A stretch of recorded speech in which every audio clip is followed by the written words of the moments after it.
स्वागत है आपका मेरी इस YouTube चैनल पे। मैं हूं करण झुंझा।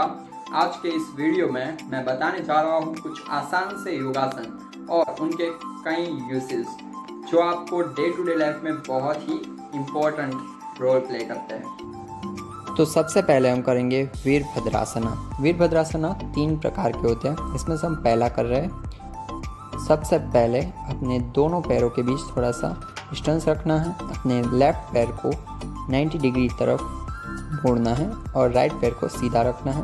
अब अपने दोनों हाथों को आकाश की ओर ले जाना है और अपने आप को, अपने शरीर को नीचे की ओर झुकाना है और अपनी नज़र को हथेलियों की उंगलियों की तरफ रखना है। अब ये सेम प्रोसेस में राइट साइड करनी है। वीरभद्रासना में अगर आपको हाई बीपी या हृदय की समस्या है तो ये ना करें, और अगर कंधे की समस्या हो तो हथेलियों को ना जोड़े बल्कि हाथों को समांतर रखें। इससे आपकी स्टेमिना बूस्ट रहती है और आपको आपके कंधों में एक प्रकार से स्ट्रेच आने से आप स्ट्रॉन्ग रहते हैं मसल्स। अब वीरभद्रासन 3 करेंगे। वीरभद्रासन 3 में अपने दोनों हाथों को ऊपर की ओर जोड़े रखना है नमस्कार की मुद्रा में। अपने पैरों को सीधा रखना है। अब अपने हाथों को नीचे की ओर, अपने पैर को ऊपर की ओर ले जाना है। अब ये सेम प्रोसेस दूसरी तरफ करनी है। इसमें भी हमारे पैरों में जो स्ट्रेच आता है, इसमें पैरों के मसल्स में स्टेमिना आती है और स्ट्रॉन्ग रहते हैं पैरों के मसल्स। ये हमारे शरीर के लिए बहुत ही यूज़फुल है। तो अब हम करेंगे सर्वांगासन। इसके लिए पीठ के बल पर सो जाइए।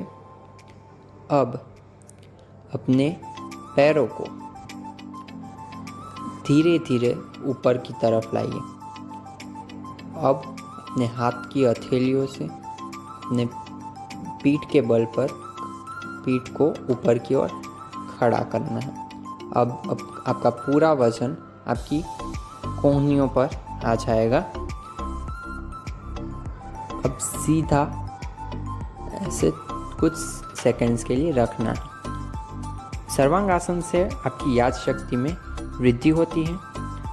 अगर आपकी आँखों पे नंबर है तो उसको कम करने के लिए भी ये फ़ायदेमंद रहता है। आपकी हाथ और पैरों की स्नायुएं और हड्डियाँ मजबूत रहती हैं। अगर इस आसन से दिमाग में ब्लड सर्कुलेशन बढ़ता है। हमारे चेहरे पर भी जो झुर्रियाँ हैं वो दूर होती है। हमारी यंग स्किन के लिए ये बहुत ही इम्पोर्टेंट है। अब इसको धीरे धीरे से नीचे की ओर ले आना है। अब हम करेंगे हलासन। हलासना में अपने पीठ के बल पर सो जाए और सर्वांगासन की तरफ अपने पैरों को ऊपर ले आए और अपने पैरों को पीछे की ओर ज़मीन से टच करवाना है और स्ट्रेट रहना चाहिए पैर। अब अपने हाथों को आगे की ओर रखना है। कुछ सेकंड्स के लिए ऐसे ही रहना है। इससे हमारे जो मानसिक तनाव है और आलस और निद्रा की जो प्रॉब्लम्स है वो कम हो जाती हैं। हमारे जो करोड़रज्जु है उसको भी ये कार्यक्षम बनाता है। हाथ और पैरों में स्नायुएं, हड्डियाँ मजबूत करता है। हमारे हिप्स की फैट को भी कम करता है। 20 साल के से भी कम उम्र है आपकी तो हाइट इंक्रीज़ में बहुत ही फ़ायदेमंद रहेगा। अब स्लोली इसको नीचे लाना है पैरों को और रिलैक्स करना है।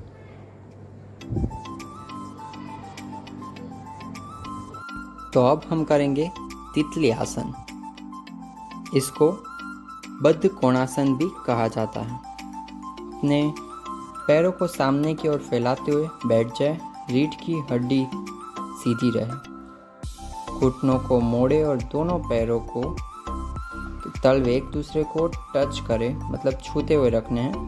दोनों हाथों से अपने दोनों पाँव को कसकर पकड़ ले और अब एडी के जनानों को जितना करीब हो सके उतना करीब रखें।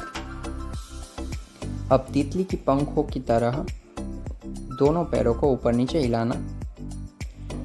इस आसन से हमारे थाई, कटी प्रदेश एवं घुटनों का अच्छा खिंचाव रहता है और लंबे समय तक खड़े रहने से और चलने से अगर हमें प्रॉब्लम हुई हो तो ये भी सॉल्व हो जाती है। अगर आपको पैरों की समस्या है और चोट है तो ना करें। अब हम वज्रासन करेंगे। वज्रासन के लिए सबसे पहले हम अपने दोनों पैरों को एकदम सीधा करेंगे।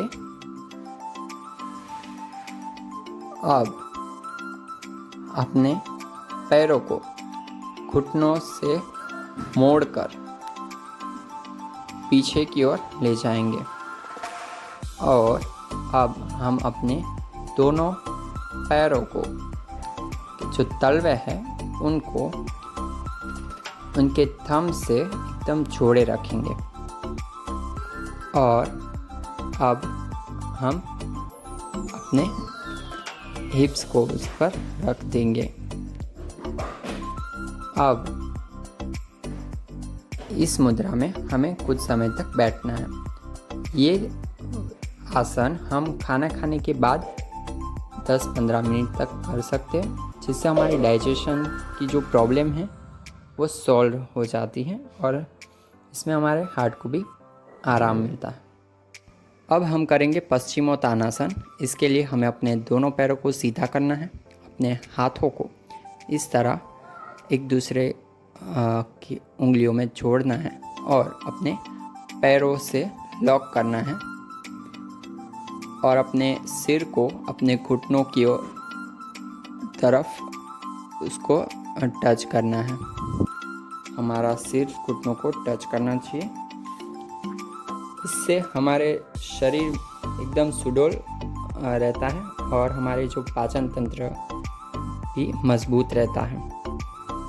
हमारी थाई की और बेली फैट भी कम रहती है। कैल्शियम में भी ये फायदेमंद रहता है।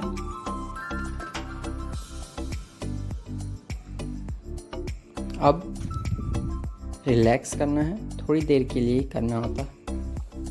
तो अब हम सबसे सिंपल और लास्ट आसन करेंगे, शवासन। इस आसन में अपने पैरों को सीधा रखकर हमें सीधा लेट जाना है और अपने पैरों के बीच थोड़ा सा डिस्टेंस रखना है। अब हमें अपने हाथ की हथेलियों को आकाश की ओर सीधा रखना है, आंखें बंद। इससे हमें जो थकान होती है योगासन कर कर या फिर कोई एक्सरसाइज कर कर, उससे एकदम रिलैक्स फील होता है और थकान दूर होती है। तो दोस्तों, ये थी मेरी आज की ये वीडियो। अगर मेरी वीडियो आपको पसंद आई हो तो मेरी वीडियो को लाइक कीजिए, शेयर कीजिए और हाँ, मेरी चैनल को सब्सक्राइब कीजिए। Thanks for watching my video. Thank you all.